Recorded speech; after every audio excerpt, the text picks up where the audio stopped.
Macca's Guides. Hey everyone, Macca here with the continuation of Tell Me Why. This is chapter 3, and in this video I'll be showing you how to grab all of the missable achievements, and we'll go through all of the possible endings. There are a couple of different ones.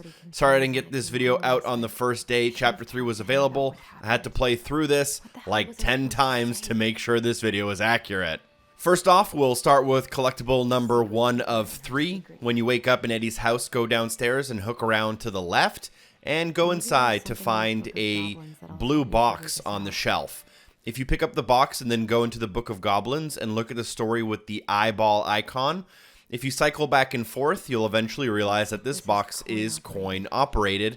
So let's go grab a coin. You can only grab the coin once you know that this box exists, so don't try to have a 200 IQ and skip this step.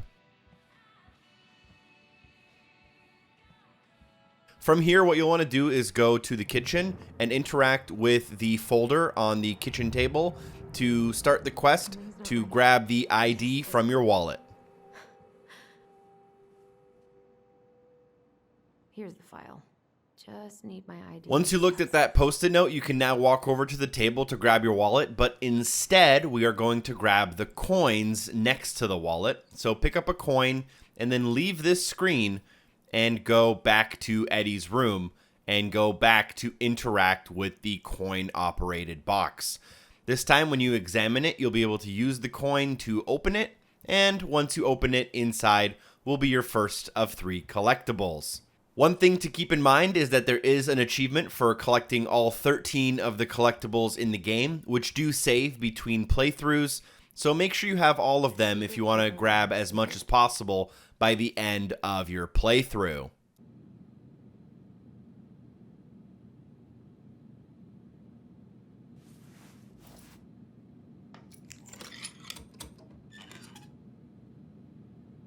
No way. It worked. A little bit later on, you'll end up at the police station to have lunch with Dee. So if you walk in and grab the cobbler and sit down next to Officer Greggs, you can talk to him a bit, but make sure you keep looking to the right-hand side and try to look through that doorway. After you do that 1 or 2 times, you may have to talk to Officer Greggs a little bit in between. You'll eventually get the option to eavesdrop. And what you're going to be eavesdropping about is about the Mailbox Bandit, which is actually just a raccoon. Now, once you have eavesdropped this information, there was also a picture of the raccoon stealing some mail back in Chapter 2, Officer D will eventually come out to start talking to you, and this is where we can grab this achievement. She'll let you know that she recently found the Mailbox Bandit, and you have to say, was it an animal? As a response. If done correctly, you will unlock the achievement. We caught the Mailbox Bandit. And guess who it was? An animal? Like a raccoon, maybe? Have you been eavesdropping in on official police business? Next, you'll meet up with Sam in his garage, and we're going to have to help him fix the little boat engine he's working on. If at any point he gets injured, that means we've done it incorrectly, and you'll have to retry this either through chapter select or by trying to reload the checkpoint. If you just keep talking to him as much as possible and looking between him and the engine, he'll eventually ask you for help when he complains about some rusty bolts. He'll need some rust remover. Now, there are a couple of different cans littered around his garage. We need a very specific one. To grab that, what we'll do is we'll go kind of here. Underneath this fluorescent light bulb, to the left of it will be a shelf. If we open that shelf, we should be able to find a red can in the top left corner. We can now take this can, bring it back to Sam, and he will now fix the motor successfully. Again, if by accident you don't do it in time, he will get injured, in which case the next scene is a little different and you will fail. So make sure you're pretty quick with this if possible.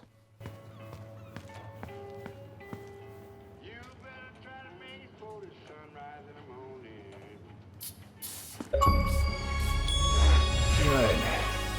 Let's see. Should be just about. We now have our second collectible of the chapter, and this one is when Sam and you go upstairs. Instead of interacting with anything, go and interact with the desk just to your left from where you start in this area. You'll see that there's a laptop you can interact with, but there's also a drawer in the kind of bottom right-hand corner of your screen. Open this drawer, and inside find the second of 3 collectibles. Make sure you grab it. Again, these ones save automatically and instantly once you grab them for the rest of eternity. Next up, you'll eventually end up on a fishing date with Michael, and you'll have to catch fish. Now for the first fish, you can count this as kind of a tutorial. You can't actually fail on the first fish, but you'll have to use your left trigger to make it in the kind of middle zone there, and then you'll have to use your right trigger to reel the fish in. Now, you can, unfortunately, fail on the second and third fish, but for this achievement to unlock, we need to make sure we capture all 3 fish during the fishing scene. This minigame is super easy, and I don't think most people will miss this, but you definitely want to be paying attention to make sure you don't. Okay. How about them apples? Oh, nice. Easy. Oh. Whoa. Bam. 3 out of 3. Well played. You'll then eventually make your way up into the barn loft and have to solve a series of puzzles. On the back wall, the big puzzle, you'll have to select the banner at the top, the person behind the tree on the right, the tree near the middle, one of the hands at the bottom, and the castle near the middle left. If you select all of these correctly, you will solve the puzzle and open up a small compartment inside. You will need this compartment in order to solve the bigger puzzle in this room, but inside will also be a collectible for 3 out of 3. Now, you won't unlock the achievement for all collectibles just yet. That happens right after we grab this. Pictures, letters. Have you ever seen any of these? All the pictures of Marianne I've ever seen were the ones hanging on the walls. The gold lady. That was definitely her mom. So, did Now that we have all 13 collectibles from Chapter 1, 2, and Chapter 3, we can place them on their pedestals inside of the barn loft. So don't open the box in the middle. Instead, examine the pedestals on the left. You'll have to just select each one until a goblin is placed in its correct position. You'll have to do a total of 7 on the left and another 6 on the right. Again, these are all kind of automatically placed, and each one has a backstory relating to a specific character in the game. For example, you guys are the crafty goblins. But once you set all 13 of them down, you will unlock the achievement and everything in its place. If you did miss a collectible, you can go back and grab it through chapter select, and you can come back here and it will automatically be saved, and you can place it down.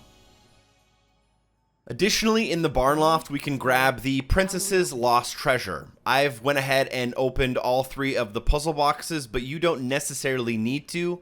Once you do, you'll notice that you have an L, an E, and an O, and we'll use those 3 letters to open up this puzzle box using the password Leo.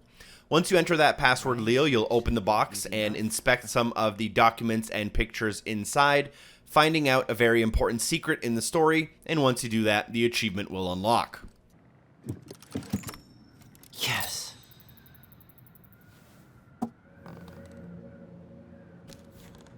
Ollie. She noticed. Why does she have a photo of that tree locked in here?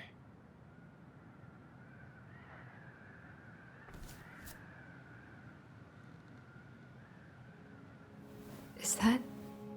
Leo Ronan. The following clips will be discussing the end of the game, so this is a spoiler warning. At the end of Chapter 3, you will either end up playing as Alyson or Tyler. Each one of these has an achievement. And at the end of the entire game, you will either get a strong bond or a weak bond ending. Each of these will also unlock a different achievement. In order to get the Chapter 3 ending where you play as Alyson and unlock the A New Chapter achievement, you'll have to make mostly bad choices in Chapter 3 and choose the left memory at the end of this chapter. I recommend that you don't confess to Eddie, choose these negative interactions with Michael while ice fishing, break open the puzzle box with a crowbar in the barn loft, and choose the left memory at the end where Marianne threatened Tyler. To tame it, if you will. You think you made the right call staying? Yeah, I think. Now, Chapter 3 can also end with an ending where you play as Tyler, unlocking the Lock Up and Go achievement. For this, you want to make mostly good choices in Chapter 3 and choose the right-hand side memory at the end.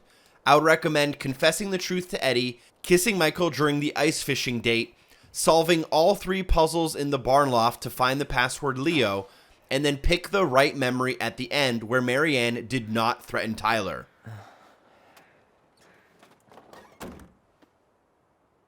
Now, separate from the Tyler and Alyson endings, we can also end with a good or a weak bond. In order to end the game with a weak bond and unlock the Life Tears Us Apart achievement, we have to make sure we have at least 50% bad decisions throughout the entire game, including Chapter 1, 2, and 3. In Chapter 1, you can make bad decisions like not accepting Eddie's gift, breaking Marianne's puzzle door, choosing Alyson's memory at the grocery store, and siding with Eddie at the police station. In Chapter 2, you can also pick Alyson's memory, you can choose to meet with the realtor even though Tyler doesn't want to, you can get mad at Eddie, you can not forgive Tessa, and you can have a disagreement at the dock. In Chapter 3, you can not confess the truth to Eddie, have a bad date with Michael, break the puzzle box with a crowbar, and choose the left memory at the very end. With enough bad decisions throughout the whole game, you will end with a weak bond. And if you do want to go back to mop up this achievement, make sure you play in the mode where your saves carry forward from chapter to chapter. You'll also be able to skip most cutscenes and a lot of dialogue by holding Y, so you can speedrun an entire chapter in like 45 minutes. On the flip side of that, we can also end the entire game with a strong bond to get the Twins for Life achievement, making sure at least 50% of our choices are the good choice.